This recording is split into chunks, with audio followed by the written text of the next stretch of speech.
नमस्ते नमस्कार साथियों, स्वागत है आप सभी का आपके अपने YouTube चैनल बायोलॉजी अड्डा में। तो दोस्तों यहाँ पर हम उपस्थित हैं लेकर के एक बहुत ही महत्वपूर्ण टॉपिक जो कि है दोस्तों जेनेटिक्स। अब ये जो जेनेटिक्स एक ऐसा सब्जेक्ट है जिससे हर कोई डरता है दोस्तों। तो यहाँ पे आप जेनेटिक्स को कुछ इस प्रकार से पढ़ने वाले हैं कि आपके अंदर भी अगर डर है जेनेटिक्स के प्रति कि जेनेटिक्स हम कैसे पढ़ें कि हमको याद भी रहे और हमारे एग्जाम के क्वेश्चंस भी बने। तो दोस्तों अब आपको डरने की आवश्यकता नहीं है। यहाँ पे हम आपको जेनेटिक्स पूरी तरह बेसिक से पढ़ाएंगे और आपको एक एक कंसेप्ट को कुछ इस तरह से प्रस्तुत करेंगे कि आपको वीडियो देख करके ही पूरे पूरे क्या हो जाएंगे, आपको याद हो जाएंगे और फिर आप कभी उसको भूलेंगे नहीं। तो दोस्तों चलिए हम लोग पढ़ते हैं और आप इसको ध्यान से पढ़िएगा क्योंकि ये जो टॉपिक है बहुत लोग के लिए डर वाला टॉपिक है और आप डरने वालों में से नहीं है। तो चलिए हम लोग शुरू करते हैं जेनेटिक्स को, वो भी उसके इंट्रोडक्शन से। चलिए देखिएगा दोस्तों, सबसे पहले हम बात करेंगे एक टर्म की जो कि है जेनेटिक्स। क्या दोस्तों? जेनेटिक्स। ठीक है, चलिए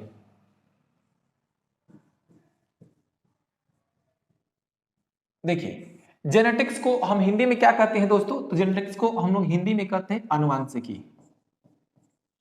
आनुवांशिकी, ठीक है। चलिए अब यहां पे आता है दोस्तों कि ये आनुवांशिकी आखिर है क्या? आनुवांशिकी आखिर है क्या? तो सबसे पहले हम इसके डेफिनेशन की बात करते हैं कि आनुवांशिकी आखिर है क्या। तो दोस्तों ध्यान समझिएगा, आनुवांशिकी में हम लोग दो टर्म पढ़ते हैं। कितने टर्म पढ़ते हैं? तो आनुवांशिकी में हम लोग डिस्कस करते हैं दो टर्म। एक तो जिसको हम लोग कहते हैं वंशागति, ठीक है। एक क्या कहते हैं? एक वंशागति, दूसरा होता है विभिन्नता। विभिन्नता, ठीक है।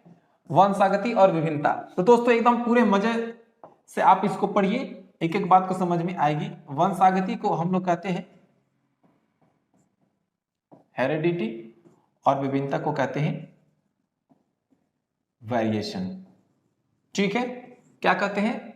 वेरिएशन। और हाँ जी दोस्तों, अगर आपको बोर्ड का पीडीएफ चाहिए तो आप कमेंट बॉक्स में कमेंट कर दीजिएगा, ये बोर्ड पीडीएफ आपको अपलोड कर दी जाएगी, ठीक है। तो देखिए वंशागति और विभिन्नता, जेनेटिक्स में हम लोग दो ही बात पढ़ते हैं, एक या तो एक वंशागति पढ़ते हैं, एक विभिन्नता पढ़ते हैं। अब ये दोनों को मिला करके आपके जेनेटिक्स का डेफिनेशन निकल के आता है। अब जेनेटिक्स का डेफिनेशन क्या है तो ध्यान से इसको समझिएगा।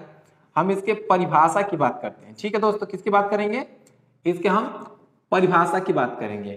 तो जीव विज्ञान की वैसी शाखा जिसमें हम लोग वंशागति और इसके विभिन्नताओं का अध्ययन करते हैं उसे हम लोग क्या कहते हैं?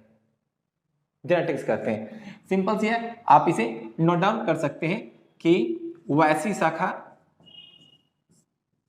वैसी शाखा जिसमें हम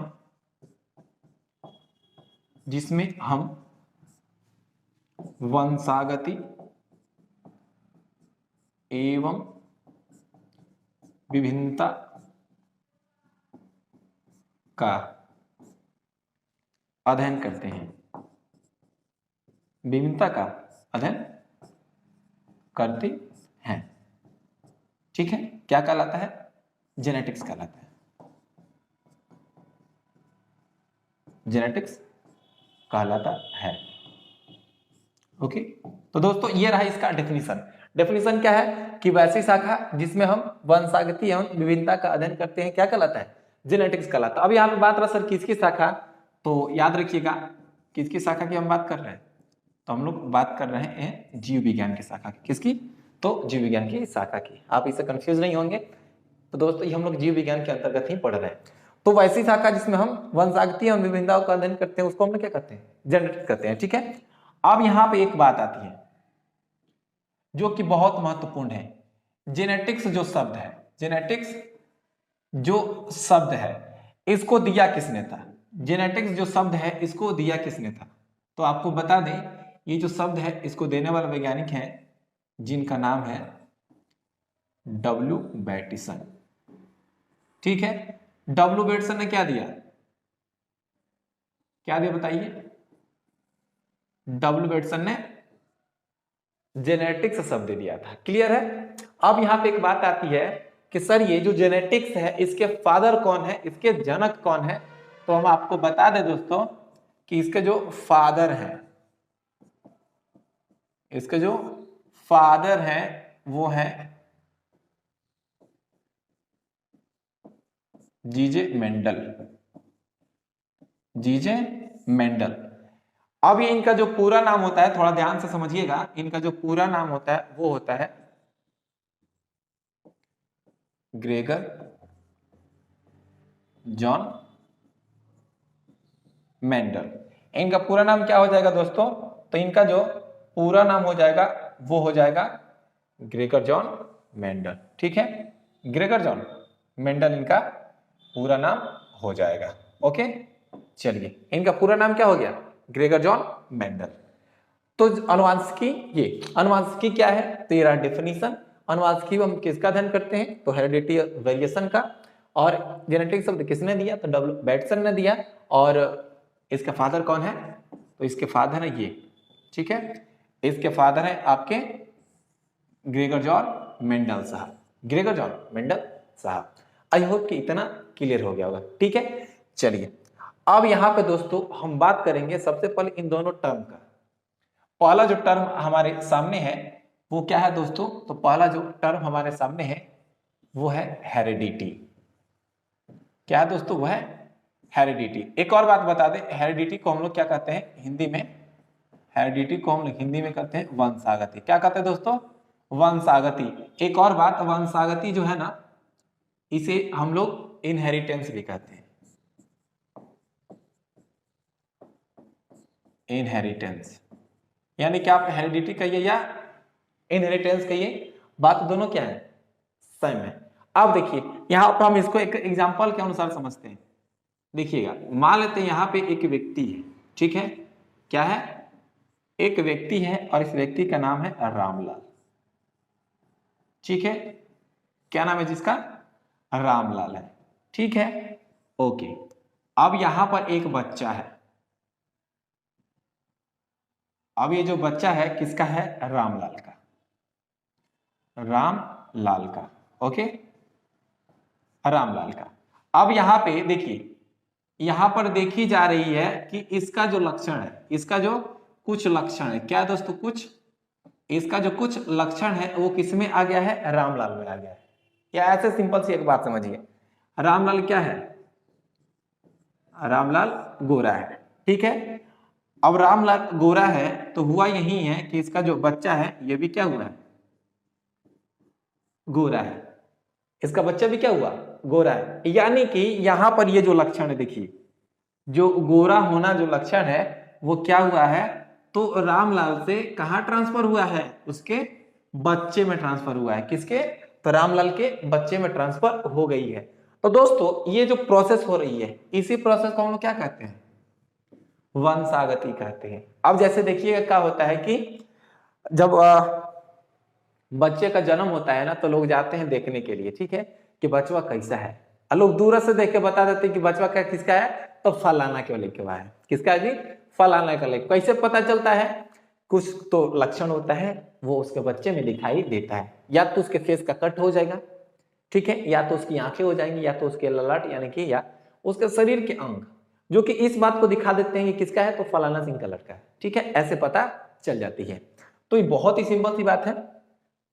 तो इसको हम डिफाइन कैसे करेंगे, ये बात हमें अब ध्यान देनी है कि हेरिडिटी को डिफाइन कैसे करेंगे। तो सिंपल से एक बात समझिए, वैसी प्रक्रिया जिसके द्वारा कोई लक्षण जनक से संतान में क्या होता है? स्थानांतरित होता है, पहुंचता है, उसी को हम क्या कहते हैं? वंशागति कहते हैं।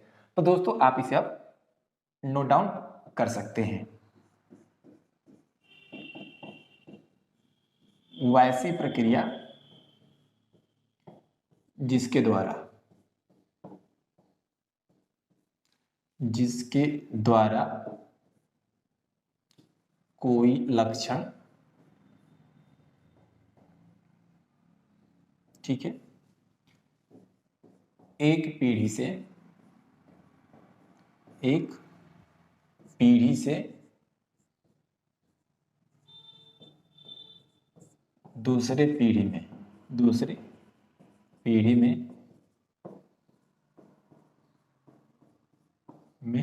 स्थानांतरित होता है। एक पीढ़ी से दूसरी पीढ़ी में स्थानांतरित होता है, उसे क्या कहते हैं दोस्तों? उसे हम लोग कहते हैं वंशागति। वंशागति कहलाता है। ठीक है दोस्तों, वंशागति कहलाता है। एक और बात हम आपको बता दें, जैसे ही आपका ये जो जेनेटिक्स से खत्म होगा तो हम यहाँ पे विभिन्न प्रकार के प्रतियोगी परीक्षाओं में पूछे गए एमसीक्यू को भी देखेंगे। ठीक है, और साथ साथ दोस्तों हम लोग यहाँ पे प्रीवियस क्वेश्चन देखेंगे और इससे हम लोग बहुत सारे महत्वपूर्ण एमसीक्यू प्रश्नों को भी देखने वाले हैं। ठीक है, और ताकि आपके एग्जाम में एक भी प्रश्न ना छूटे। ठीक है दोस्तों, चलिए, तो ये वंशागति क्या होता है? तो वैसी प्रक्रिया जिसके द्वारा कोई लक्षण एक पीढ़ी से दूसरे पीढ़ी में स्थानांतरित होता है उसी को हम क्या कहते हैं? वंशागति कहते हैं। अब यहाँ पे एक बात आती है, अब जो एक बात आती है कि सर ये जो वंशागति तो आपने बता दिया, तो ये लक्षण कौन से होंगे जो एक पीढ़ी से दूसरी पीढ़ी में स्थानांतरित होंगे? तो बहुत ही सिंपल सी बात है, उसको हम लोग क्या कहेंगे? वंशानुगत लक्षण। क्या बोलेंगे? वंशानुगत लक्षण। बहुत ही सिंपल सी बात है, वंशानुगत लक्षण डिफाइन कर सकते हैं कि वैसा लक्षण जो एक पीढ़ी से दूसरे पीढ़ी में स्थानांतरित होता है उसे वंशानुगत लक्षण कहते हैं। वैसा लक्षण जो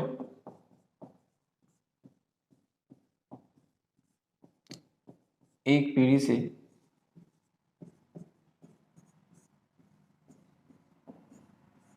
दूसरे पीढ़ी में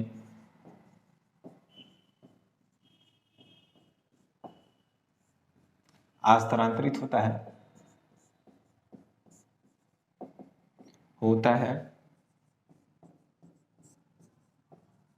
उसे हम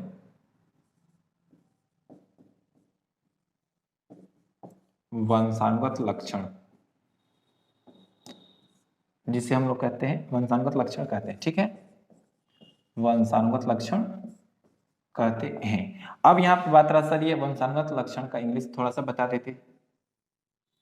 इनहेरिटेबल कैरेक्टर।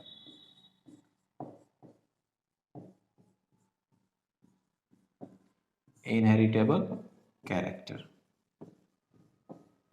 ठीक है, इनहेरिटेबल कैरेक्टर। तो वैसे लक्षण जो एक पीढ़ी से दूसरे पीढ़ी में क्या होते हैं? स्थानांतरित होते हैं दोस्तों, उसको हम लोग क्या कहते हैं? वंशानुगत लक्षण कहते हैं। जैसे कि एक बात सुनिएगा, जैसे कि गोरा रंग हो गया। जैसे देखते हैं ना क्या होता है कि जैसे कि कोई स्त्री है, उसका आंख ब्राउन है, ब्राउन या थोड़ा सा कहते तो थोड़ा सा नीला है। क्या है? आंखिया उसका क्या है? तो थोड़ा सा नीला है।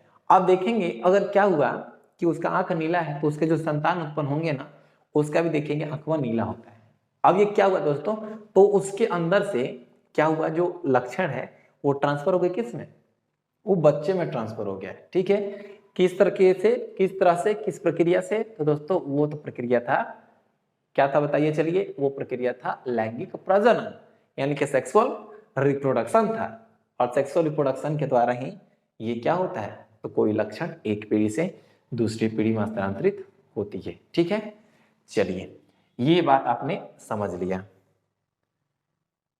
अब हम यहां पे बात करते हैं।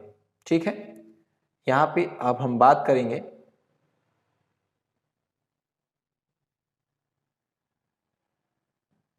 ठीक है, अब यहां पर हम लोग बात करने वाले हैं, एक जो नेक्स्ट हमारा जो पॉइंट था वो था वेरिएशन। क्या था दोस्तों?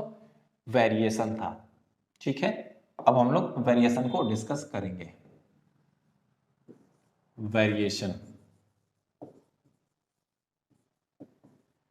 देखिए, वेरिएशन को हम लोग कहते हैं विभिन्नता। विभिन्नता, अब ये विभिन्नता क्या होता है? अब ये विभिन्नता क्या होता है? ठीक है, इस बात को समझिए। ये रामलाल हो गए, ठीक है, ये कौन हो गया? रामलाल हो गया, इनके दो बच्चे,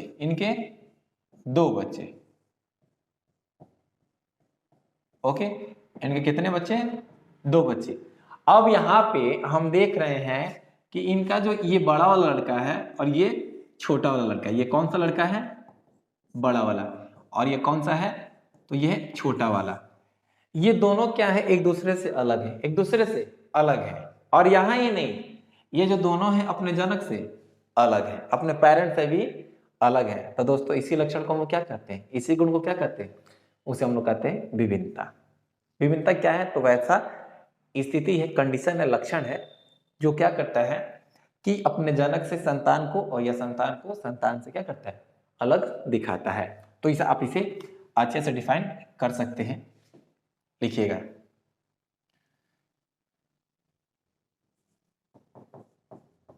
वैसा भिन्नता, वैसा डिफरेंस, वैसा भिन्नता जो एक ही जनक से उत्पन्न, एक ही जनक से उत्पन्न, एक ही जनक से उत्पन्न दो संतानों के बीच, संतानों के बीच या संतानों और जनक के बीच अंतर प्रदर्शित करता है, अंतर दिखाता है। ठीक है, क्या दिखाता है दोस्तों? अंतर दिखाता है। उसे हम क्या कहते हैं? तो वेरिएशन कहते हैं। दिखाता उसे वेरिएशन कहते हैं, वेरिएशन कहते हैं। ठीक है, चलिए, तो हमने क्या देखा दोस्तों? हमने यही देखा कि वैसा भिन्नता जो एक ही जनक से उत्पन्न दो संतानों के बीच या संतानों और जनक के बीच में अंतर दिखाता है, उसे हम क्या कहते हैं? वेरिएशन कहते हैं। अब यहाँ पर सबसे महत्वपूर्ण बात आती है कि वेरिएशन कैसे उत्पन्न होता है। तो आप इसे नोट डाउन कर सकते हैं कि वेरिएशन सेक्सुअल रिप्रोडक्शन के कारण उत्पन्न होता है। तो लिखिएगा, विभिन्नता, विभिन्नता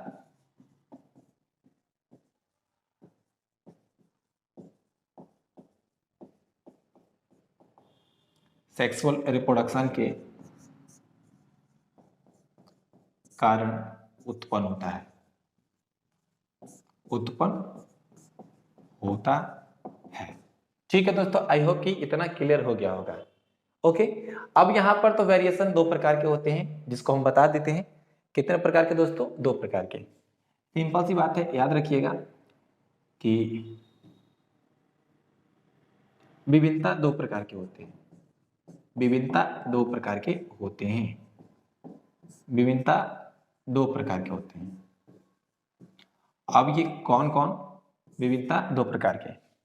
ओके, अब ये सबसे पहले दोस्तों एक नंबर और एक नंबर, दो नंबर। एक को हम लोग कहते हैं सोमेटिक वेरिएशन, सोमेटिक वेरिएशन, और एक को कहते हैं जर्मिनल वेरिएशन, जर्मिनल वेरिएशन।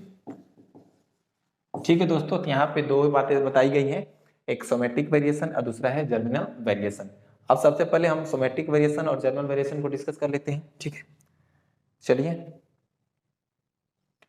अब यहाँ पे देखिए, यहाँ पे हम बात करते हैं सोमेटिक वेरिएशन का, सोमेटिक वेरिएशन का, जिसको हम लोग कहते हैं दैहिक विभिन्नता, दैहिक विभिन्नता। जैसे देखिए, ये जो हमारा हाथ है, हाथ की जो सेल्स है, हाथ की जो सेल्स हैं, इसको हम लोग क्या करते हैं दोस्तों? Germinal cells. सिंपल सी बात है, मान लीजिए, आप इसको आसान से समझिए। ठीक है, चलिए,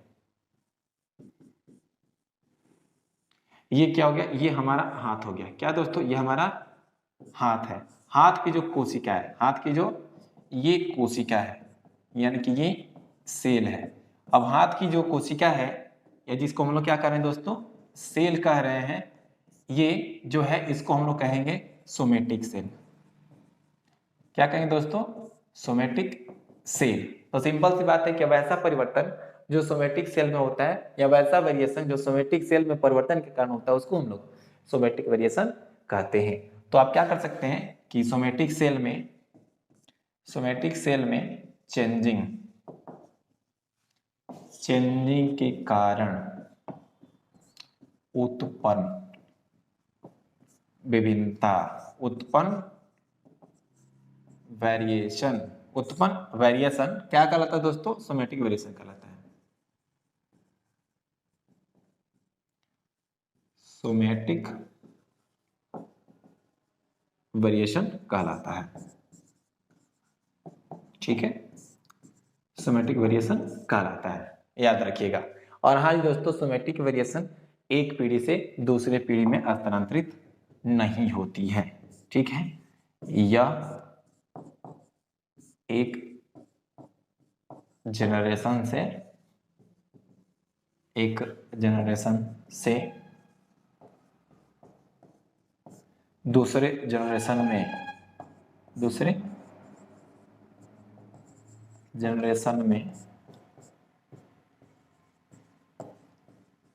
ट्रांसफर नहीं होता है, ठीक है। यानी कि सोमेटिक जो वेरिएशंस होते हैं वो एक पीढ़ी से दूसरे पीढ़ी में ट्रांसफर नहीं होती हैं, ठीक है। चलिए दोस्त, तो आई होप कि आपको सोमेटिक वेरिएशन समझ में आ गई होगी। चलिए अब हम डिस्कस कर लेते हैं जर्मिनल वेरिएशन। ठीक है। अब देखिएगा जर्मिनल वेरिएशन किस में होगा, तो देखिए क्या होता है कि ये आप इस डायग्राम से वाकिफ होंगे दोस्तों। ये क्या है, तो ये है ओवम। क्या है दोस्तों? ओवम। तो अगर आप ओवम को जानते हैं तो आप इसे भी जानते होंगे, ठीक है। इस सेल को भी आप भली भांति इससे परिचित जरूर होंगे, ठीक है। तो दोस्तों ये क्या है, ये है एस्पर्म। ये ओवम और जो एस्पर्म है दोस्तों, इसको हम लोग क्या कहते हैं? इसे हम लोग कहते हैं जर्म सेल, जनन कोशिका, ठीक है। क्या कहते हैं? जनन कोशिका। और हाँ दोस्तों, जब वेरिएशन किसमें परिवर्तन के कारण उत्पन्न होगा? जनन कोशिका में परिवर्तन के कारण उत्पन्न होगा, उसको हम क्या करेंगे? जर्मल वेरिएशन कहेंगे। तो आप इसे डिफाइन कर सकते हैं कि जब वेरिएशन जर्म सेल में होती है, जर्म सेल में परिवर्तन से होती है, जर्म सेल में परिवर्तन से होती है,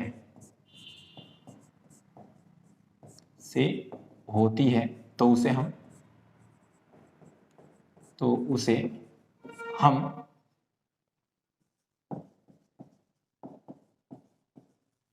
जर्मिनल वेरिएशन कहते हैं। उसे हम क्या कहते हैं? उसे हम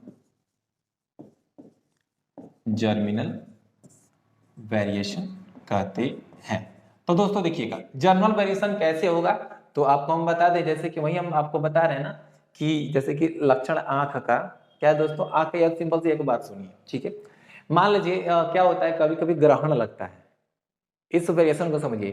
कभी के ग्रहण लगता है तो क्या होता है दोस्तों कि सूर्य से जो रेडिएशन आता है, मान लो सूर्य ग्रहण लगा है, लोग कहते हैं कि कोई प्रेग्नेंट लेडी है ना, तो जब सूर्य ग्रहण हो तो लोग कहता है कि सब्जी नहीं काटना है या बाहर नहीं रहना है। उन लोगों का बात सही है, किस नजर से सही है तो हम आपको बताते हैं। देखिए उस वक्त का जो रेडिएशन होता है तीव्र, ठीक है। अगर वो रेडिएशन क्या हो जाती है, शिशु के जर्म लेयर पे पड़ जाए, जो उसका जो जर्म सेल है वो उसके ऊपर पड़ जाए, या जो औरत है उसके जर्म सेल के ऊपर पड़ जाए, तो उसमें क्या होता है? परिवर्तन कर देगा। क्या कर देगा? परिवर्तन कर देगा। तो उससे जो वेरिएशन उत्पन्न हो जाएगा उसको हम लोग क्या करेंगे? Germinal variation. तो दोस्तों सिंपल सी बात है कि जर्म सेल में अगर परिवर्तन होती है तो उससे जो विभिन्नताएं उत्पन्न होती है उसको हम जर्मिनल वेरिएशन कहते हैं, ठीक है। चलिए अब यहाँ पे एक बात बताते हैं कि जो जर्मिनल वेरिएशन होता है क्या होता है, तो ये भी एक नोट है, आप इस नोट डाउन कर लीजिएगा कि यह एक पीढ़ी से दूसरे पीढ़ी में ट्रांसफर होते, एक पीढ़ी से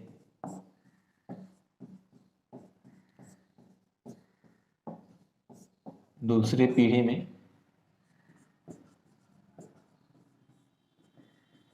ट्रांसफर होता है। हमने किसकी बात की दोस्तों? तो हमने बात की जर्मिनल वेरिएशन की। हमने सोमेटिक वेरिएशन को आपको बताया था कि जो सोमेटिक वेरिएशन होती है वो एक पीढ़ी से दूसरे पीढ़ी में ट्रांसफर नहीं होती है। जबकि यहाँ पे जो जर्मिनल वेरिएशन है वो एक पीढ़ी से दूसरी पीढ़ी में ट्रांसफर होती है। बहुत ही आसान सी बात है। अब चलिए यहाँ पे हम लोग बहुत सारे जेनेटिक्स से संबंधित बहुत सारे महत्वपूर्ण टर्म को देखेंगे जो बहुत ही खास होते हैं। चलिए अब थोड़ा सा यहाँ पे आइए। अब यहाँ पे सबसे पहले हम कुछ इंपॉर्टेंट टर्म्स की बात करेंगे, कुछ महत्वपूर्ण शब्द की बात करेंगे। ठीक है, किसकी बात करेंगे? तो महत्वपूर्ण शब्द की बात करेंगे। महत्वपूर्ण शब्द, ठीक है, जिसमें से सबसे पहले हम बात करने वाले हैं दोस्तों वो है जीन।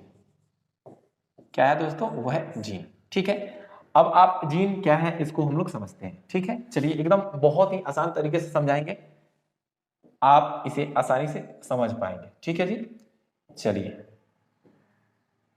जैसे कि आप देखो ये रहा एक सेल। क्या दोस्तों? एक सेल है। क्या है? सिंपल सी बात जानिए, ये एक सेल है यानी कि कोशिका है। ओके,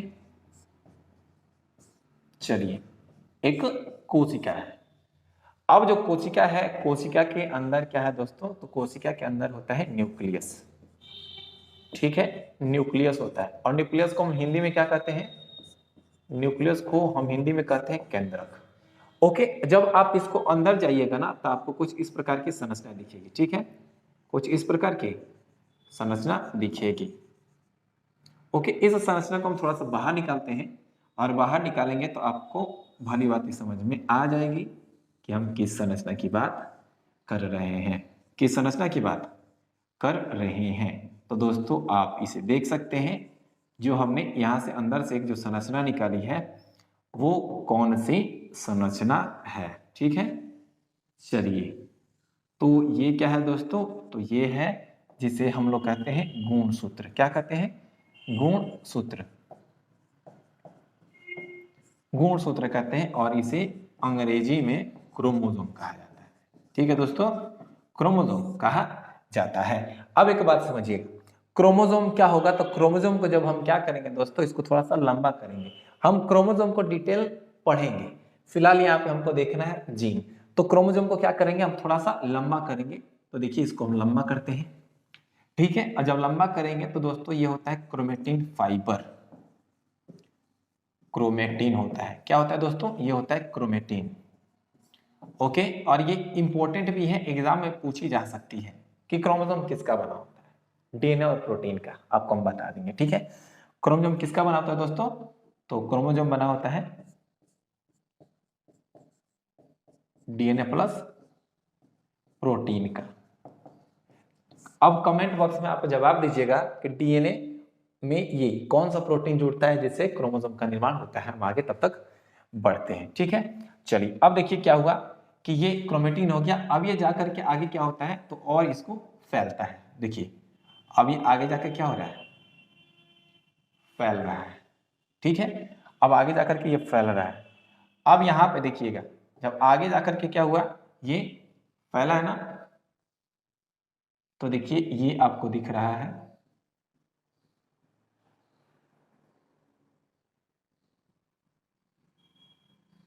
दोस्तों, ये अब क्या दिख रहा है आपको? ये दिख रहा है डीएनए। क्या दिख रहा है दोस्तों? डीएनए दिख रहा है। चलिए अब ये जो डीएनए है, अब इसको हम लोग थोड़ा सा देखते हैं। ठीक है, अब ये जो डीएनए है, अब ये जो डीएनए है इसका हम एक छोटा सा टुकड़ा ले लिए। क्या कर लिए दोस्तों? इसका हम एक छोटा सा टुकड़ा ले लिए। ये छोटा सा टुकड़ा, छोटा सा टुकड़ा। ओके, अब ये जो हमने छोटा सा टुकड़ा लिया है दोस्तों, ये जो हमने एक छोटा सा टुकड़ा लिया है, ये और कुछ नहीं, यही छोटा सा जो टुकड़ा है आपके सामने, इसे ही हम लोग क्या कहते हैं? जीन कहते हैं। क्या कहते हैं दोस्तों? इसे ही हम लोग जीन कहते हैं। अब यहां पर आपसे अगर पूछी जाए कि बताइए जीन क्या होता है, तो आप क्या बताइएगा? डीएनए का टुकड़ा होता है। डीएनए का टुकड़ा होता है। क्या होता है दोस्तों? डीएनए का टुकड़ा होता है। पहली बात कि डीएनए का टुकड़ा होता है। अब दूसरी बात देखिएगा, इसको हम लोग क्या कहते हैं? वंशागति का इकाई कहते हैं। वंशागति का इकाई कहते हैं। ठीक है, वंशागति का इकाई कहते हैं। दूसरी बात हो गई। अब यहाँ पे आप देख रहे हैं कि ये जो क्या है क्रोमोसोम है, और ये जो क्रोमोसोम है उस पर क्या है एक क्रम में सजी हुई है, एक क्रम में सजी हुई है, जिसको हम लोग कहते हैं रेखीय क्रम। तो सिंपल सी बात है, आप लिख सकते हैं कि जीन गुणसूत्र के ऊपर रेखीय क्रम में सजे होते हैं। तो यह क्रोमोसोम के ऊपर, क्रोमोसोम के ऊपर रेखीय क्रम में, रेखीय क्रम में सजे होते हैं, रेखीय क्रम में सजे होते हैं। ठीक है दोस्तों, ओके। अब यहां पर एक खास बात है, ठीक है। अब यहां पे क्या होगी, तो एक खास बात है। क्या खास बात है कि यहां पर एक वैज्ञानिक है, देखिएगा यहां पर एक साइंटिस्ट है जिनका नाम है मेंडल। क्या दोस्तों, मेंडल।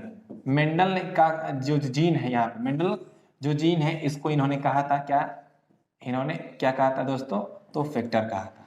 ठीक है, तो सिंपल सी बात है, मेंडल ने जीन को क्या कहा था, फैक्टर कहा था। अब यहाँ पर एक बात आती है, अब यहाँ पर एक बात आती है कि जीन शब्द किसने दिया, जीन शब्द किसने दिया। ठीक है, जीन शब्द किसने दिया और कब दिया। तो आपको बता दें दोस्तों, समय 1909 ईस्वी की, 1909 ईस्वी की बात है, 1909 ईस्वी की बात है। एक वैज्ञानिक थे जिनका नाम है जॉनसन। ठीक है, एक वैज्ञानिक है जिनका नाम है क्या दोस्तों, एक वैज्ञानिक है जिनका नाम है जॉनसन। Okay, Johnson, Johnson.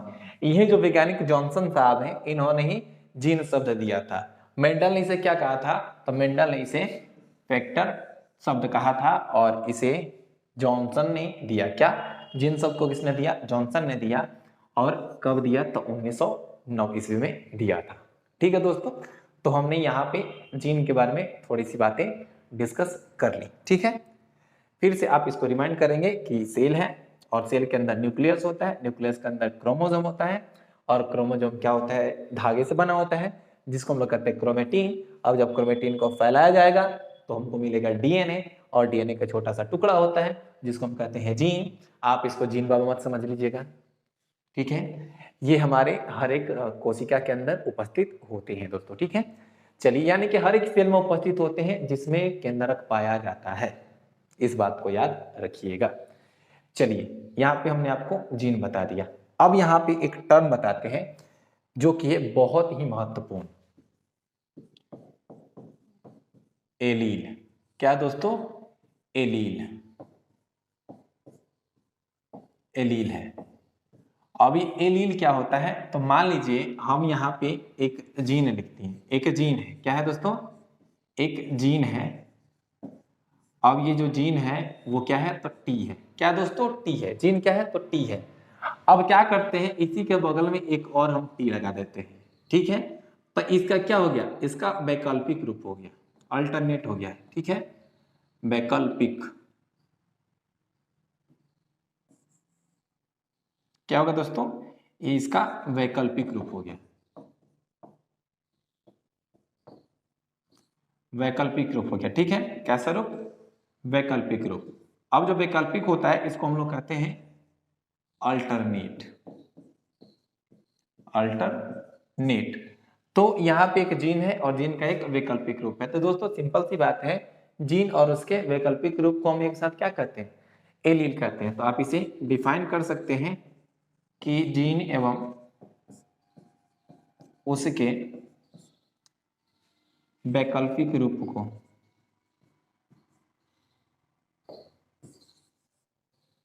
उसके अल्टरनेट रूप को, अल्टरनेट रूप को, अल्टरनेट रूप को एलील कहा जाता है, एलील कहा जाता है। क्या कहा जाता है दोस्तों, एलील कहा जाता है। बहुत ही सिंपल सी बात है। अब देखिएगा, एलील को हम लोग क्या कहते हैं, एलील को एलीलोमॉर्फ भी कहा जाता है, आप इसे ध्यान में रखिएगा। ओके, चलिए आगे बढ़ते हैं और आगे हम लोग डिस्कस करते हैं इसके आगे और भी जेनेटिक्स में कौन कौन से टर्म आते हैं। ठीक है, अब यहाँ पे एक बात आती है जिसे हम लोग कहते हैं दोस्तों हाइब्रिड। ठीक है, हाइब्रिड जिसको हिंदी में कहा जाता है संकर। क्या कहते हैं दोस्तों? संकर कहते हैं। हाइब्रिड आखिर होता क्या है? तो ध्यान समझिएगा कि वैसा संतान या वैसा बीज, जनरली हम लोग जेनेटिक्स में क्या डिस्कस करते हैं? प्लांट्स के बारे में। तो वैसा बीज, चलिए हाइब्रिड सीड की ही बात कर लेते हैं। ठीक है, वैसा बीज जिसकी उत्पत्ति दो अलग अलग जाति के जीवों के संयोग से होता है, उसको हम क्या कहते हैं? हाइब्रिड। या सिंपल सी बात करते हैं, जब हम दो अलग अलग जाति या दो अलग अलग लक्षण के पौधों के बीच में क्रॉस कराते हैं तो उससे जो उत्पन्न संतान होती है उसको हम लोग हाइब्रिड कहते हैं। तो आप इसे डिफाइन कर सकते हैं कि जब दो अलग अलग प्रजाति या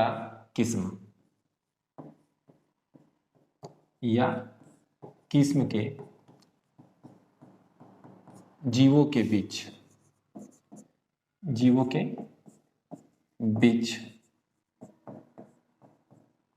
क्रॉस यानी कि मैटिंग होता है, क्रॉस कराया जाता है तो उनसे उत्पन्न संतान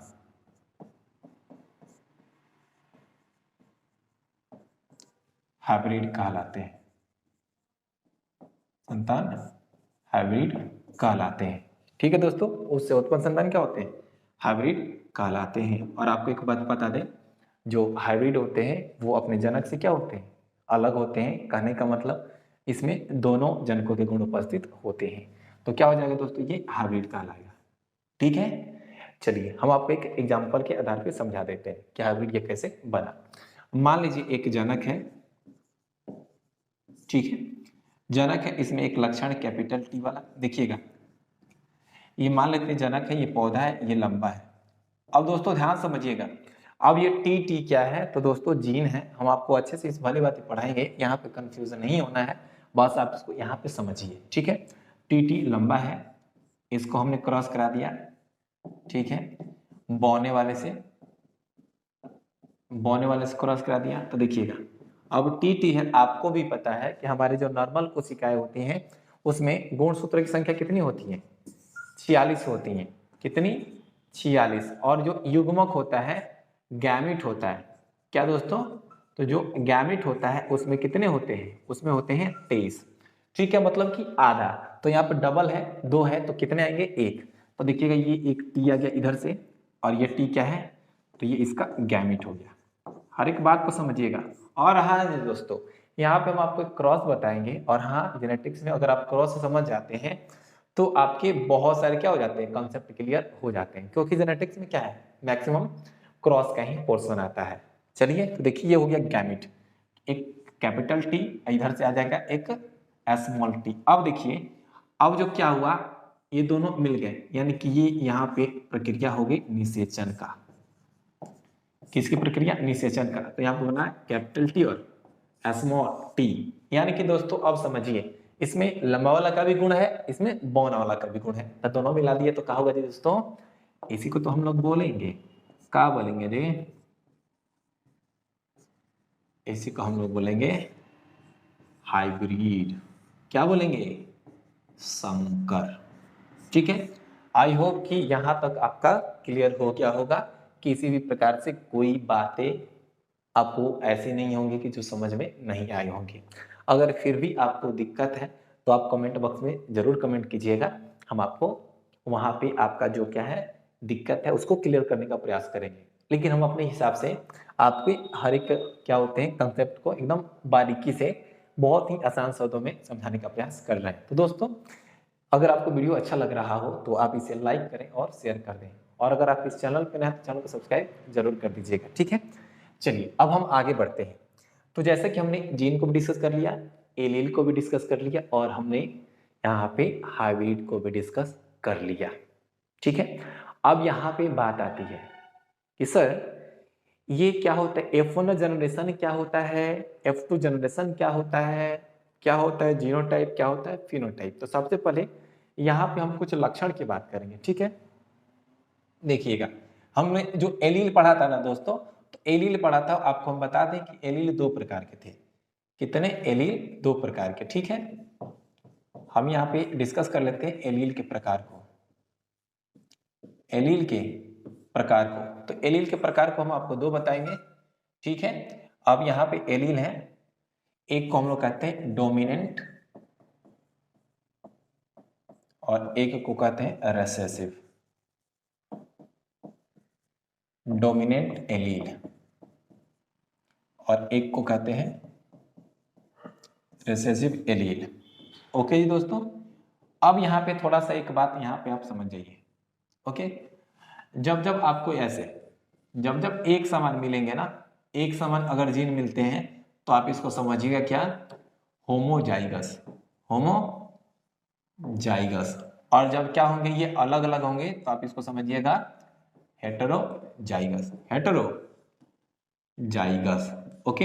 होमोजाइगस और हेटेरोजाइगस, यानी कि जीन और उसका जो अल्टरनेट है वो अगर एक समान होता है तो उसको हम लोग होमोजाइगस एलील कहते हैं, होमोजाइगस एलील कहते हैं। और जब जीन और उसका अल्टरनेट क्या होता है, अलग अलग होता है, तो उसको हम लोग हेटेरोजाइगस एलील कहते हैं। क्या कहते हैं दोस्तों? उसको हम लोग हेटेरोजाइगस एलील कहते हैं। चलिए हम इधर आते हैं। हमारे पास एलील है, एक है डोमिनेंट, एक है रेसेसिव। अब यहाँ पे बात आती है सर ये डोमिनेंट एलील क्या होते हैं, डोमिनेंट एलील क्या होते हैं। तो बहुत ही सिंपल सी बात है, देखिएगा जो आपका ये डोमिनेंट एलील होता है, डोमिनेंट एलील को हम लोग कहते हैं प्रभावी एलील। क्या कहते हैं? इसको हम लोग कहते हैं प्रभावी एलील, प्रभावी एलील, ओके। हम आपको लक्षण भी बताएंगे, डोमिनेंट कैरेक्टर और रेसेसिव कैरेक्टर। सिंपल सी बात है, डोमिनेंट एलील क्या होता है, प्रभावी एलील क्या होता है। तो वैसा एलील, वैसा एलील, वैसा एलील जो अपने आप को, वैसा एलील जो अपने आप को होमोजाइगस और हेटेरोजाइगस। देखिएगा यहाँ पे कैपिटल टी का मतलब होता है लंबा, क्या होता है दोस्तों, लंबा होता है। और स्मॉल टी का मतलब क्या होता है, बौना होता है। हम आपको कुछ रूल्स भी बताएंगे, वहां पर ये पूरी तरह क्लियर हो जाएंगे, ठीक है। तो कैपिटल टी का मतलब लंबा होता है, स्मॉल टी का मतलब बौना होता है। तो यहाँ पर थोड़ा सा देखिए, डोमिनेंट एलील का मतलब क्या होता है। सिंपल सी बात है कि वैसा एलील, वैसा एलील जो अपने आप को, जो अपने आप को, अपने आप को होमोजाइगस और हेटेरोजाइगस, होमोजाइगस और हेटेरोजाइगस, होमोजाइगस और हेटेरोजाइगस दोनों कंडीशन में, दोनों कंडीशन में प्रदर्शित करता है, प्रदर्शित करता है, प्रदर्शित करता है डोमिनेंट एलील कहलाता है, ठीक है। क्या कहलाता है दोस्तों, डोमिनेंट एलील कहलाता है। अब एक बात सुनिएगा, अब यहां पर जो लंबा है और ये जो बौना है, देखिए यहाँ पर कैपिटल टी है और यहाँ पे स्मॉल टी है, कैपिटल टी है और स्मॉल टी है। जो यहाँ पे कैपिटल टी है दोस्तों ये होता है डोमिनेंट। एक बात समझिए, देखिए जो यहाँ पे कैपिटल टी है, कैपिटल टी है, इसका मतलब क्या होगा, लंबा। क्या होगा दोस्तों, लंबा। और कैपिटल टी क्या होता है, तो प्रभावी होता है, डोमिनेंट होता है। कैसा होता है, डोमिनेंट होता है। कौन, कैपिटल टी। अब देखिए कैपिटल टी है और एक स्मॉल टी है, तो जैसा कि आपको पता है कि कैपिटल टी क्या होता है, डोमिनेंट होता है। तो इसके साथ बगल में कोई भी रहे, छोटा रहे चाहे बड़का रहे, ये क्या करेगा, अपने आप को दिखाएगा। तो यहां पर भी जो पौधा होगा दोस्तों वो कैसा हो जाएगा, लंबा हो जाएगा। तो ये क्या कर रहा है, ये कौन सा कंडीशन है? ये है होमोजाइगस कंडीशन। ये कौन सा कंडीशन है? तो ये हेटेरोजाइगस कंडीशन है। एक बार फिर से हम रिपीट करते हैं, ध्यान समझिएगा। डोमिनेंट एलील क्या होता है? तो वैसा एलील जो अपने आप को होमोजाइगस कंडीशन और हेटेरोजाइगस कंडीशन दोनों में प्रदर्शित करता है, एक्सप्रेस करता है, दिखाता है। तो दोस्तों उसी को हम लोग क्या करते हैं? उसी को हम लोग कहते हैं डोमिनेंट एलील। डोमिनेंट एलील कहते हैं, जैसे कि क्या हो जाएगा? Capital T capital T, capital T capital T और कैपिटल टी स्मॉल टी, ये आपके हो जाएंगे डोमिनेंट एलील। ओके, चलिए अब हम थोड़ा सा आगे बढ़ते हैं। याद रखिएगा जो कैपिटल में जहां जहां लिखेंगे, यहाँ पे आप समझिए, जहां पर आपको कैपिटल लिखी जाएगी और एक लिखी जाएगी स्मॉल, ठीक है, जहां पर आपको कैपिटल दिखेगा, कैपिटल दिखेगा, आपको समझ जाना है कि इसकी बात की जा रही है डोमिनेंट की, और स्मॉल दिख जाएगा किसकी बात की जा रही है? तो रिसेसिव की बात की जा रही है। इस बात को आप भली बाती से समझिए। आई होप कि इतना क्लियर हो गया होगा, ठीक है। अब हम बात कर लेते हैं ये रिसेसिव एलील का, रिसेसिव एलील का। अब देखिए रिसेसिव एलील क्या होता है? स्मॉल वाला होता है। क्या होता है दोस्तों? स्मॉल लेटर वाला होता है, ठीक है, जैसे कि स्मॉल टी और स्मॉल टी। और ये कौन सा कंडीशन है? तो ये है होमोजाइगस कंडीशन, होमोजाइगस कंडीशन। बात को भली बात आप समझने का प्रयास करेंगे। होमोजाइगस कंडीशन, और ये दोस्तों क्या है? तो ये है रिसेसिव, यानी कि होमोजाइगस कंडीशन है तभी अपने आप को दिखा रहा है। ये कैसा पौधा है? कैसा पौधा है? तो ये है बौना। कैसा है दोस्तों? बौना। सिंपल सी अगर आप इसको डिफाइन करना चाहें तो डिफाइन कर सकते हैं कि वैसा एलील जो अपने आप को केवल होमोजाइगस कंडीशन में ही प्रदर्शित करता है, उसको हम लोग क्या कहते हैं? रिसेसिव एलील कहते हैं। डिफाइन कर सकते हैं, इसकी हम परिभाषा की बात कर लेते हैं, ठीक है। तो वैसा एलील जो केवल होमोजाइगस कंडीशन, वैसा एलील जो केवल होमोजाइगस कंडीशन में, होमोजाइगस कंडीशन में अपने आप को, अपने आप को प्रदर्शित करता है, अपने आप को प्रदर्शित करता है, उसे हम रिसेसिव एलील कहते हैं। रिसेसिव एलील कहते हैं, ठीक है। क्या कहते हैं दोस्तों? उसे हम लोग रिसेसिव एलील कहते हैं। तो यहाँ पे एलील के टाइप भी हमने आपको बता दिया कि दो प्रकार के एलील होते हैं, एक डोमिनेंट होता है, एक रिसेसिव होता है। अगर हम इसके एग्जांपल की बात करेंगे तो एग्जांपल हो जाएगा स्मॉल टी, स्मॉल टी। देखिए जब इसके साथ कैपिटल था तो बड़ा वाला जो गुण था वो दिखा रहा था कि पौधा लंबा ही है, लेकिन जब दोनों छोटे छोटे हो गए तो ये अपने आप को दिखा रहा है कि क्या? पौधा बौना भी है। ओके, क्लियर हो गया यहाँ तक। अब हम आगे बढ़ते हैं और देखिएगा, अब हम डिस्कस करेंगे क्रॉस। क्या डिस्कस करेंगे दोस्तों? क्रॉस डिस्कस करेंगे, मोनोहाइब्रिड क्रॉस और डायहाइब्रिड क्रॉस, ठीक है। चलिए, ओके, या उसके पहले हम आपको एक टर्म बताते हैं जिसको हम लोग कहते हैं जीनोटाइप। क्या कहते हैं दोस्तों? जीनोटाइप। जीनोटाइप का मतलब होता है दृश्य प्रतिरूप, दृश्य प्रतिरूप। यानी कि देखिए बात को समझिए, मान लेते हैं यहाँ पे कोई है, नाम अभी नहीं बताएंगे, चलिए, ओके, मान लेते हैं कौन है? शनिचरी। कौन है जी? ये है शनिचरी। अब देख रहे हैं कि शनिचरी का है, तो इसके का है कि दो हाथ हैं, दो पैर हैं, इसके बाल काले हैं, इसके जो बोले तो क्या है? गाल गोरे हैं, यानी कहने का मतलब ये गोरी है। तो बाल काले हैं, ये गोरी है, दो हाथ है, दो पैर हैं दोस्तों, ये बाहर से हमको दिखाई दे रही है, ठीक है। इसको हम लोग क्या कहेंगे? बाहरी बनावट, बाहरी बनावट। तो दोस्तों किसी भी जीव के बाहरी बनावट को हम क्या कहते हैं? जीनोटाइप कहते हैं। तो आप इसे डिफाइन कर सकते हैं। कैसे डिफाइन करेंगे दोस्तों कि आप इसे ध्यान से समझिए और इसे आप नोट डाउन कर सकते हैं कि किसी भी जीव के बाहरी बनावट को हम जीनोटाइप कहते हैं। क्या कहते हैं दोस्तों? बाहरी बनावट को जीनोटाइप कहा जाता है। ठीक है, बाहरी बनावट को जीनोटाइप कहा जाता है। अब यहाँ पे जो जीनोटाइप है किसके द्वारा नियंत्रित किए जाते हैं दोस्तों? एक मिनट, जीनोटाइप दृश्य प्रतिरूप, थोड़ा सा मिस्टेक है, थोड़ा सा आप यहाँ पे जीनोटाइप नहीं, आप यहाँ पे क्या करोगे? आप यहाँ पे करना फिनोटाइप।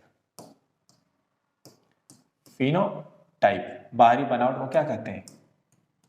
फिनोटाइप कहते हैं। ठीक है दोस्तों, it's my fault, not a major fault.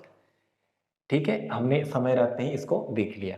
तो फिनोटाइप दृश्य प्रतिरूप, बाहरी बनावट को फिनोटाइप कहते हैं। अब ये जो फिनोटाइप है कौन नियंत्रित करता है? तो ध्यान से समझिएगा, जीनोटाइप के द्वारा नियंत्रित होता है। ठीक है, के द्वारा कंट्रोल होता है, यानी कि जैसा जीनोटाइप होगा वैसा ही फिनोटाइप दिखाई देगा। ठीक है, चलिए अब हम यहाँ पे थोड़ा सा बात कर लेते हैं। जो आ गया है जीनोटाइप, ठीक है, तो किसी भी जीव के जेनेटिक मेकअप जिसके कारण उसका फिनोटाइप होता है। यानी कि ये जो लड़की है शनिचरी, इसके जो बाल काले हैं, गोरी है और ये इसके हाथ दो दो पैर हैं, ये लक्षण जो है दोस्तों ये इसके जीन के कारण है। किसके कारण? जीन के कारण है। अब कभी कभी देखे होंगे ना कि कोई कोई बच्चा होता है उसकी 6 उंगलियां हो जाती हैं दोस्तों, वो भी जीन के कारण ही है। कोई कोई होता है जिसकी उंगलियां सटी होती हैं, जिसके 4 उंगलियां होती हैं, 3 उंगलियां होती हैं, तो ये सभी क्या है? जीन के ही कारण है। तो दोस्तों जीनोटाइप है, जीनोटाइप को इसको हम लोग कहते हैं, ध्यान से समझिएगा, जीन प्रतिरूप। जीन प्रतिरूप, ठीक है, जीन प्रतिरूप। तो किसी भी जीव के जेनेटिक मेकअप को हम लोग क्या कहते हैं? जीन प्रतिरूप कहते हैं। तो सिंपल सी बात है, जेनेटिक मेकअप को जीन प्रतिरूप कहते हैं, यानी कि जीनोटाइप कहते हैं, जीनोटाइप कहा जाता है।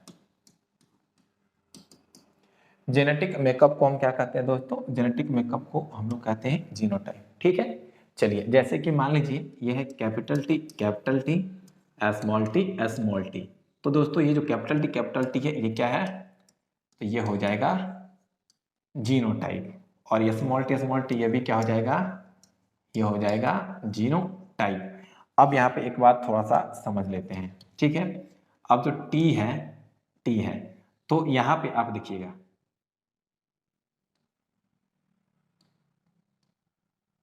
ठीक है, यहाँ पर बात को समझिएगा।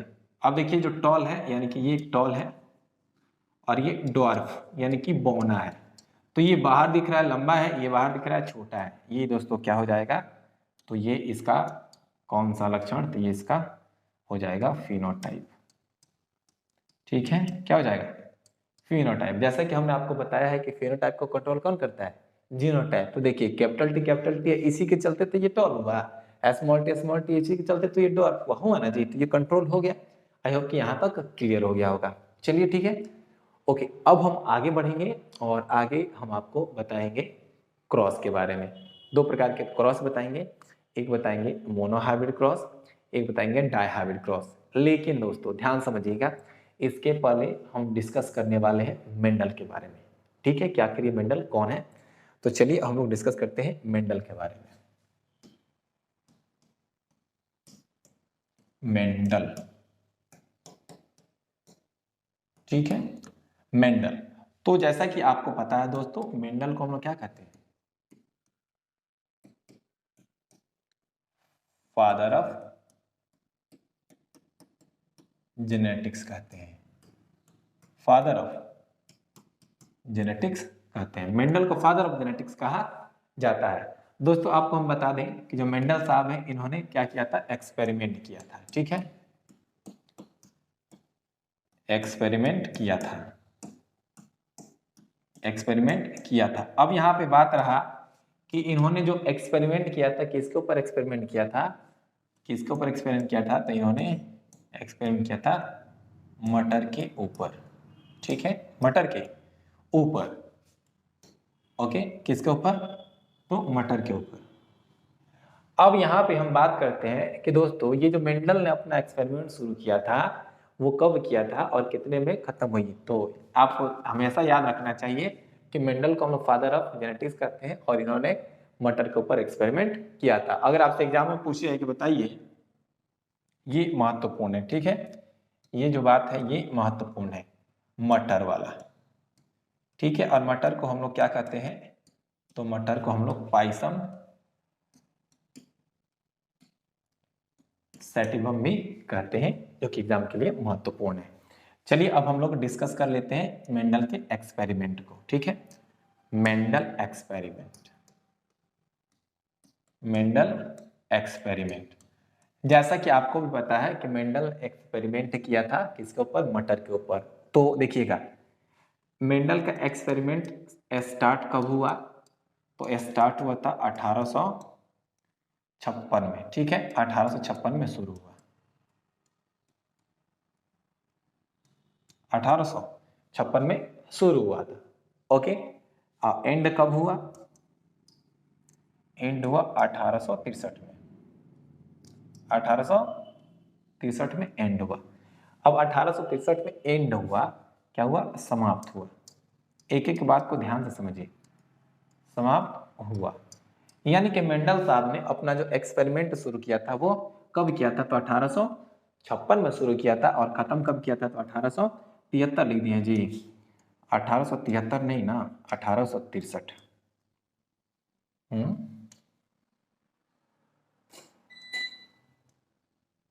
फिर से, हाँ 1863 में समाप्त हुआ था। ठीक है, चलिए इस बात को देखते हैं। अब यहाँ पे अगर हम समय को कैलकुलेट करते हैं तो कितने ईयर्स हो गए दोस्तों, तो 7 साल। कितने, 7 साल या वर्ष, 7 वर्ष। यानी कि मेंडल साहब ने मटर के ऊपर कितने साल प्रयोग किया, 7 साल प्रयोग किया। ठीक है, चलिए एक और हम आपको बात बताते हैं, बहुत ही सिंपल सी बात है कि जो मेंडल साहब थे ना उन्होंने मटर के 7 जोड़े लक्षण को अध्ययन किया। कितने, तो याद रखिएगा मटर के 7 जोड़े, 7 जोड़े लक्षण का अध्ययन किया, लक्षण का अध्ययन किया। ओके, ये जो 7 जोड़ा लिखे ना दोस्तों, 7 जोड़ा, ये एग्जाम के लिए बहुत ही खास है, बहुत ही महत्वपूर्ण है। ठीक है, ये क्या है, तो ये बहुत ही महत्वपूर्ण पॉइंट है। ओके, कि 7 जोड़ा लक्षण का आपसे पूछी जाएगी कि मेंडल ने किसके ऊपर एक्सपेरिमेंट किया, तो पहला इंपॉर्टेंट पॉइंट है मटर, दूसरा है 7 जोड़ा। अब ये 7 जोड़े लक्षण कौन कौन से थे इसको हम डिस्कस करेंगे। ठीक है, चलिए अब यहाँ पे हमने देखते हैं कि ये जो 7 जोड़े लक्षण थे कौन कौन थे। तो मटर के लक्षण, मटर के लक्षण,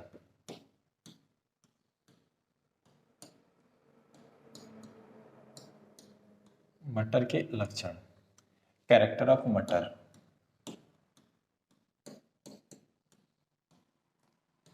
कैरेक्टर्स ऑफ मटर, ओ मटर लिख रहे हैं, पी ना होगा जी, कैरेक्टर्स ऑफ पी।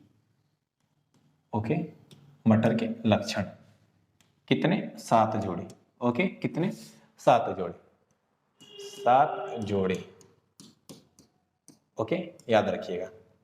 पहला हम बात करते हैं दोस्तों, तो सबसे पहले हम बात करते हैं इसके सीड शेप का, सीड शेप का।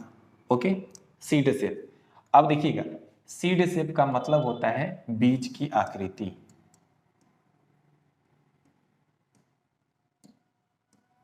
बीज की आकृति। अब देखिएगा 2 प्रकार के, एक है गोल है और एक थोड़ा सा ऐसे। बात समझिए, ठीक है, बात को पूरी तरह आप समझिएगा।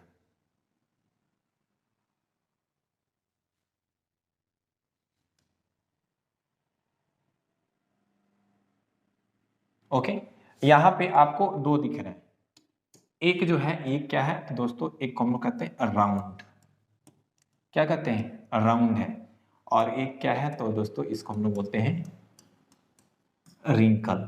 अब देखिए, जो राउंड वाला है और ये जो रिंकल है, तो आपको हम बता दें कि जो राउंड वाला है दोस्तों, राउंड वाला, इसको हम लोग कहते हैं डोमिनेंट। देखिए इधर हम लिखेंगे डोमिनेंट को,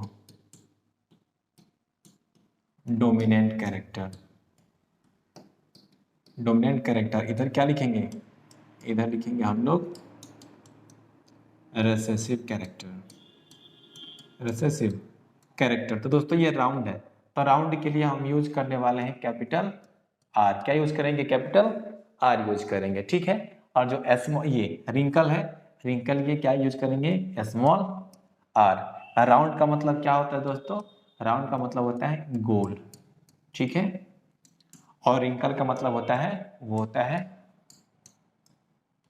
झुर्रीदार। क्या होता है दोस्तों, होता है झुर्रीदार। ओके, तो लक्षण नंबर 1 था। अब बात कर लेते हैं कैरेक्टर नंबर 2, जो कि है दोस्तों उसका स्टेम हाइट, यानी कि तने की लंबाई। स्टेम हाइट, तने की लंबाई, ठीक है, तने की लंबाई। तो इसमें देखिएगा, डोमिनेंट में है, एक है टॉल। क्या है, टॉल, यानी कि एक लंबा है। और क्या है, एक डॉर्फ है। क्या है दोस्तों, एक डॉर्फ यानी कि एक बौना है। जो टॉल है इसको हम रिप्रेजेंट करेंगे कैपिटल टी से। किसको, कैपिटल टी से। तो डॉर्फ को रिप्रेजेंट करेंगे किससे, स्मॉल टी से। ओके, तो यहाँ पे ये हो गए 2 लक्षण, और बच गए हमारे 5 लक्षण, ठीक है। अब यहाँ पे हमने सीड शेप की बात कर ली, अब हम बात कर लेते हैं सीड कलर का, जो कि आपके सामने दिख जाएंगे। ये हो गया लक्षण number 3, seed colour. Okay, seed colour, बीज का रंग,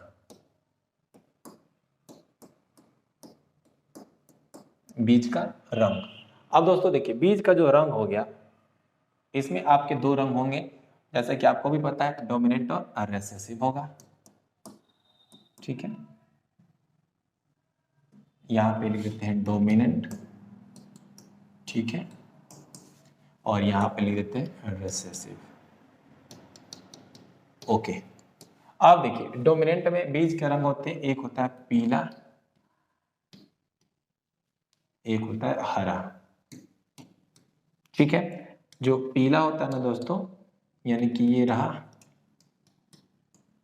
येलो, और ये है ग्रीन। यानी कि जो येलो होता है वो डोमिनेंट होता है, और ये जो ग्रीन होता है वो रिसेसिव होता है, ठीक है। तो पीला है, तो पीला के लिए हम यूज करेंगे कैपिटल वाई। क्या यूज करेंगे, कैपिटल वाई। और ये स्मॉल के लिए, आई मीन जो ग्रीन है उसके लिए स्मॉल वाई यूज करेंगे। आई होप कि क्लियर हो गया होगा, ठीक है। चलिए, अब हम यहाँ पे कैरेक्टर नंबर 4 की बात करते हैं। अब जो कैरेक्टर नंबर 4 है, ये है फली की आकृति, पोड शेप, पोड शेप। अब ये पोड क्या होता है हम आपको दिखाएंगे।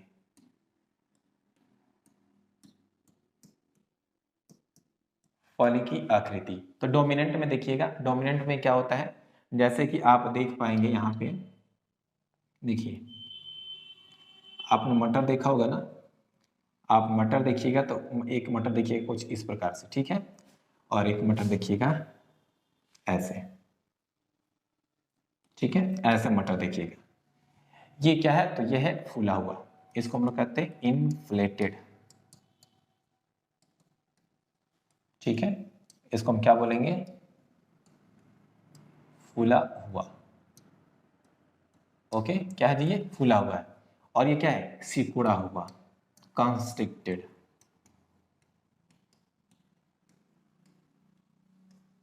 सिकुड़ा हुआ इसको हम लोग कहते हैं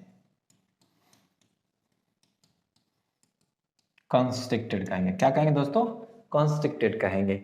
अब यहाँ पे बात आई कि सर ठीक है कि जो फूला हुआ है उसके लिए क्या होगा, तो उसके लिए कैपिटल आई यूज करेंगे। क्या करेंगे, कैपिटल आई।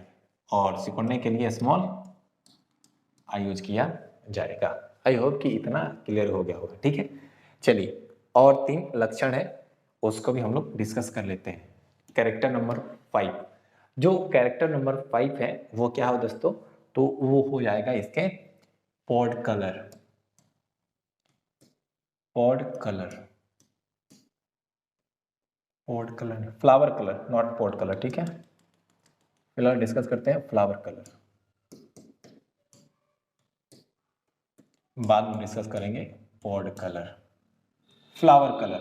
अब देखिएगा फ्लावर कलर एक डोमिनेंट होगा, एक रिसेसिव। तो फ्लावर कलर में देखिएगा एक होता है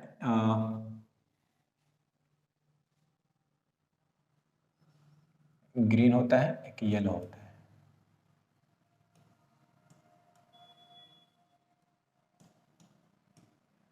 ओके, नहीं, फ्लावर होता है, एक होता है वायलेट, बैंगनी। ठीक है, क्या होता है, एक बैंगनी होता है और दूसरा होता है वाइट। ठीक है, फ्लावर कलर में एक बैंगनी होता है, दूसरा वाइट यानी कि सफेद होता है। ओके, चलिए तो देखिएगा वायलेट को हम लोग किसको रिप्रेजेंट करेंगे, तो कैपिटल वी से रिप्रेजेंट करेंगे, और व्हाइट को किस से, स्मॉल वी से रिप्रेजेंट कर सकते हैं। अब यहाँ पे जो कैरेक्टर नंबर 6 है वो है दोस्तों, क्या है, तो हम लोग देखते हैं वो है पॉड कलर। पॉड कलर, ठीक है, पॉड कलर में एक आएगा ग्रीन, ठीक है, और एक आएगा येलो। क्या आएगा, येलो। ठीक है, ग्रीन को हम लोग रिप्रेजेंट करेंगे कैपिटल जी से, और येलो को रिप्रेजेंट करेंगे स्मॉल जी से। चलिए अब यहाँ पे थोड़ा सा हम आते हैं, जो कैरेक्टर नंबर 7 है ये है flower position. Flower position, position का मतलब होता है स्थिति। क्या होता है, पुष्प की स्थिति कहां पर है। ठीक है, अब देखिएगा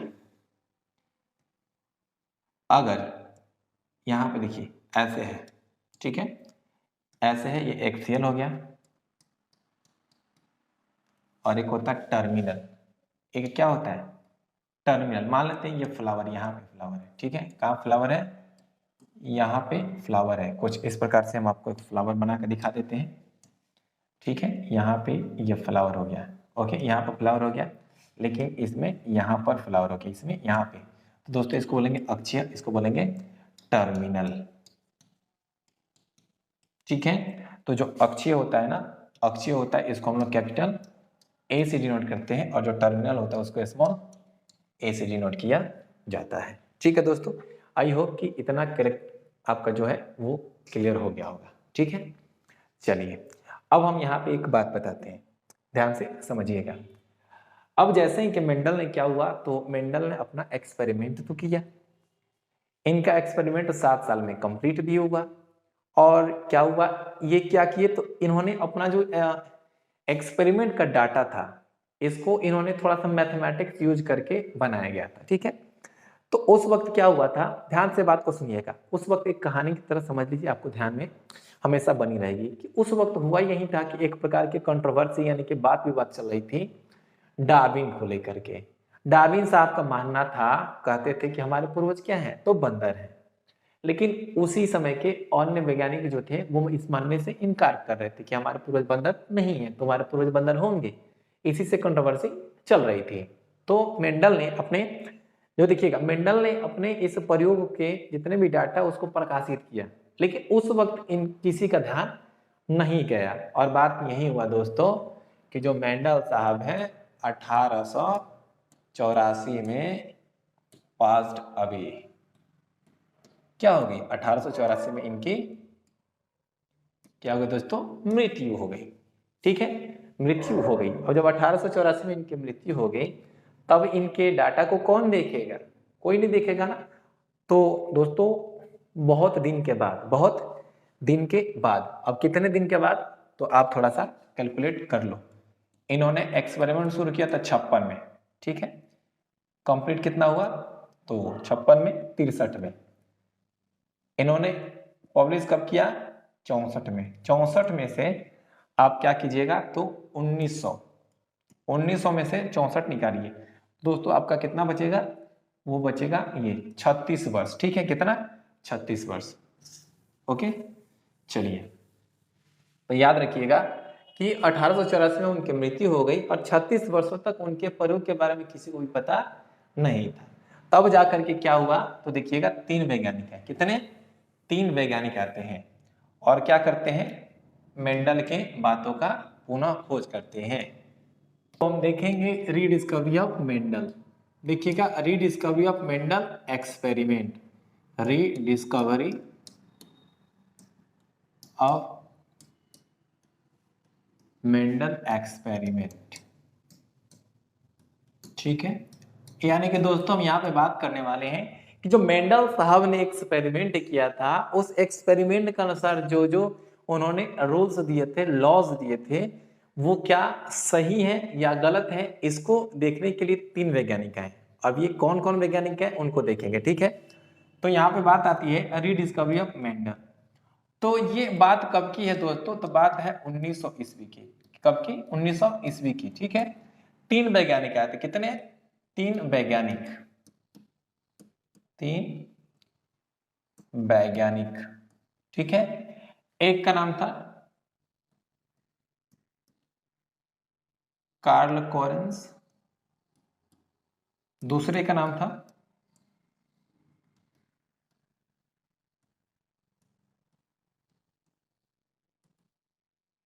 ह्यूगो डिवरीज। कार्ल कोरेंस, ह्यूगो डिवरीज, टी सेरमॉक, ठीक है।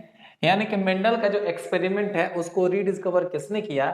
तो 3 वैज्ञानिक, कार्ल कोरेंस, ठीक है, ह्यूगो डिवरीज और टी सेरमॉक ने डिस्कवर किया था। तो अगर आपसे पूछा जाए कि मेंडल का जो एक्सपेरिमेंट था, मेंडल का जो फाइंडिंग था, उसको रीडिस्कवर किसने किया दोस्तों? तो वो थे 1900 ईस्वी में 3 वैज्ञानिक, जिनका नाम है कार्ल कोरेन, ह्यूगो डिवरीज और टी सेरमॉक, ठीक है। और इन्होंने क्या कहा? तो इन्होंने बताया कि मेंडल के जो एक्सपेरिमेंट था, मेंडल के जो लॉस थे, वो क्या थे? सही थे, ठीक है। 3 वैज्ञानिक क्या किए? रीडिस्कवर किए और क्या बताए? बताया कि मेंडल साहब सही थे, मेंडल सही थे। यानी कि उनके द्वारा जो भी एक्सपेरिमेंट किए गए थे वो क्या थे? जायज थे, सही थे। और वो क्या कर गए थे? तो एक जेनेटिक्स में क्या करते? तो जेनेटिक्स का एक पिलर तैयार करके चले गए थे, एक फाउंडेशन तैयार करके चले गए थे। कौन? तो मेंडल साहब। तो याद रखिएगा कि मेंडल के जो एक्सपेरिमेंट थे उसको रीडिस्कवर किसने किया? तो 1900 ईस्वी में 3 वैज्ञानिक, कार्ल कोरेंस, ह्यूगो डिवरीज और टी सेरमॉक ने मेंडल के एक्सपेरिमेंट को डिस्कवर किया और उन्होंने बताया कि मेंडल क्या थे? सही थे। यानी कि मेंडल के द्वारा जितने भी एक्सपेरिमेंट करके लॉज दिए गए थे वो सभी के सभी क्या थे? सही थे, ठीक है। चलिए, मेंडल के लॉ भी डिस्कस करेंगे, लेकिन यहाँ पे एक बात आती है कि आखिर क्या कारण थी? आखिर क्या कारण थी कि मेंडल साहब ने मटर का ही पौधा चुना था? ये बहुत ही महत्वपूर्ण बात हो जाएगी और ये एक बहुत ही महत्वपूर्ण प्रश्न भी है कि आखिर क्या कारण थी कि मेंडल ने अपने एक्सपेरिमेंट के लिए मटर का ही पौधा चुना था? कुछ तो कुछ कारण होगा ना, ठीक है। चलिए, ध्यान दीजिएगा।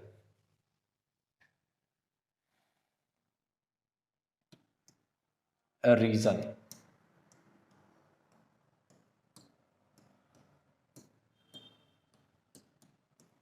Reason for selection of P. अब ये कौन सा पी है दोस्तों? तो ये गार्डन पी है, ठीक है, गार्डन पी, यानी कि बगीचा मटर, बगीचा मटर। आपके एग्जाम में बगीचा मटर भी पूछ सकता है या सिंपली मटर भी पूछा जा सकता है। और इसका जो नाम होता है वो होता है पाइसम सैटिवम, पाइसम सैटिवम। ठीक है, तो क्या क्या कारण थे? तो सिंपल सी बात है कि निम्न कारण थे। मेंडल ने अपने प्रयोग के लिए मटर का पौधा ही चुना था, उसके क्या कारण थे? तो निम्न कारण थे। ठीक है, क्या कारण थे? तो निम्न कारण। अब ये कारण कौन कौन से हैं, तो इसे हम लोग एक एक करके डिस्कस करेंगे।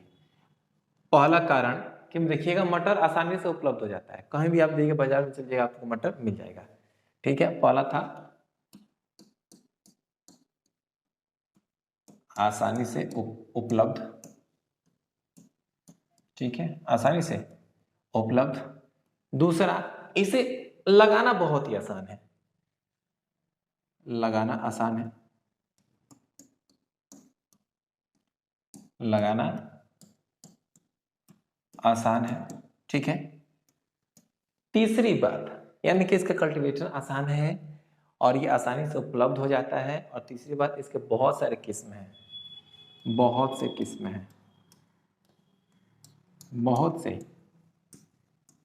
किस्म हैं। ठीक है, और यहाँ पे चौथी बात कि इसमें स्वपरागण की क्रिया होती है। रिप्रोडक्शन में आपने स्वपरागण को पढ़ा होगा, तो स्वपरागण की क्रिया होती है। ठीक है, स्वपरागण की क्रिया होती है, की प्रक्रिया होती है। ठीक है, तो हमने बात बताया कि आसानी से उपलब्ध होते हैं, इन्हें लगाना आसान है, ये बहुत से किस्म के होते हैं और स्वपरागण की प्रक्रिया इसमें होती है। अब यहाँ पे जो पांचवी बात है जो कि बहुत ही महत्वपूर्ण है कि ये जो मटर होता है ये द्विलिंगी होते हैं। कैसे होते हैं दोस्तों? द्विलिंगी होते हैं, इसलिए ये क्या स्वपरागण कर पाते हैं, बाइसेक्सुअल होते हैं, बाइसेक्सुअल होते हैं। ठीक है दोस्तों, तो ये कुछ रीजन है, ये कुछ मटर के लक्षण है जिसके द्वारा मेंडल ने इसे क्या किया था, तो उसको जांच परख करके मेंडल ने इसे सिलेक्ट किया था।